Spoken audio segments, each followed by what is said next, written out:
अस्सलाम वालेकुम रहमतुल्लाहि व बरकातहू। सुबह सुबह जनाब डी ग्राउंड फैसलाबाद तो मैं क्या दोस्तानू ज़रा सुबह सुबह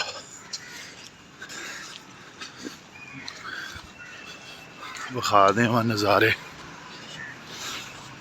राना साहब है मेरे नाल अल्हम्दुलिल्लाह। राना खालिक साहब माशाल्लाह सैर कर रहे हैं, अपनियां मुहब्बतां वंड रहे हैं। आ रहे सर आ रहे पूरी रिकॉर्डिंग आ रही। गल ये हैगी है कि जान है तो जहान है, जिंदगी बड़ी अनमोल है। राणा साहब सुबह की कोई गल सुनाओ सानू।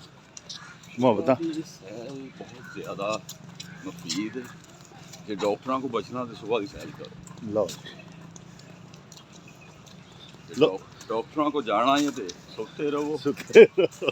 लो जी, राणा साहब ने भी मुहब्बत नाल तुहानू ना मुफीद मशवरा दे दिता है। ठीक है जी, इसलिए फजर की नमाज की आदत बनाओ। फजर बहुत ज़रूरी है। सुबहान अल्लाह बाबे हमदे सुबहान अल्लाहिल अज़ीम।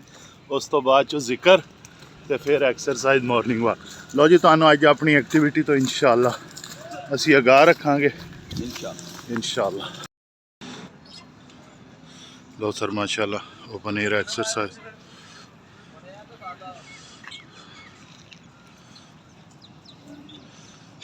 लोग एक्सरसाइज कर रहे हैं अल्हम्दुलिल्लाह। जान है तो जहान है जी, तंदुरुस्ती हज़ार नेमत है। नाले राणा साहब ने जो कह दिता वो कह दिता। राणा साहब हुण की क्या भला? एक्सरसाइज बहुत ज़रूरी है सर। बंदा मेडिसिन तो बीमारियों तो बचिया रहता है। सुभान अल्लाह। अदा हुसैन लो जी,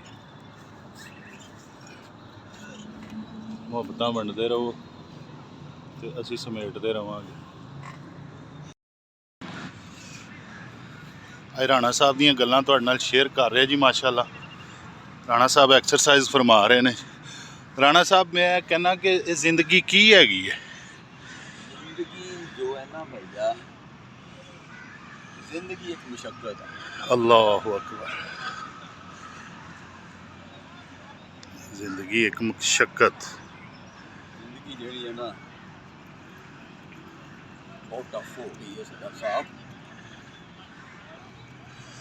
सर जी कहते मुहब्बत वंडन नाल वधदी है कि घटदी है? हाँ बहुत ज़्यादा बात है। तो फिर तुसीं मुहब्बतां वंडदे रहो, असीं समेटदे रवांगे सरकार। जिंदगी की अंजामदेही वास्ते फिटनेस का हसूल बहुत जरूरी है। और ਉਹਦੇ ਵਾਸਤੇ ਜਿਹੜੇ ਆ ਡੀ ਗਰਾਊਂਡ ਦੀ फैसलाबाद ਦੇ ਵਿੱਚ ਅਸੀਂ ਦੋਸਤਾਂ ਨੂੰ ਇਹ ਤਰਗੀਬ ਦੇ ਰਹੇ ਹਾਂ ਕਿ ਆਣ ਔਰ ਉਹਨਾਂ ਨੂੰ ਮੋਟੀਵੇਟ ਕਰ ਰਹੇ ਹਾਂ ਕਿ ਦੇਖ ਰਹੇ ਹੋ ਮਾਸ਼ਾਅੱਲਾ ਬੱਚੇ ਬੂढ़े ਫੈਮਲੀਆਂ ਸਿਰਫ ਔਰ ਸਿਰਫ ਉਹਨਾਂ ਦਾ ਇੱਕੋ ਹੀ ਹਸੂਲ ਹੈ ਕਿ ਸਿਹਤ ਤੰਦਰੁਸਤੀ ਹਜ਼ਾਰ नेमत है। और ਉਹਦੇ ਵਾਸਤੇ ਅੱਜ ਰਾਣਾ ਸਾਹਿਬ ਨੇ ਜੋ ਕਹਿ ਦਿੱਤਾ ਨਾ ਉਹ ਕਹਿ ਦਿੱਤਾ।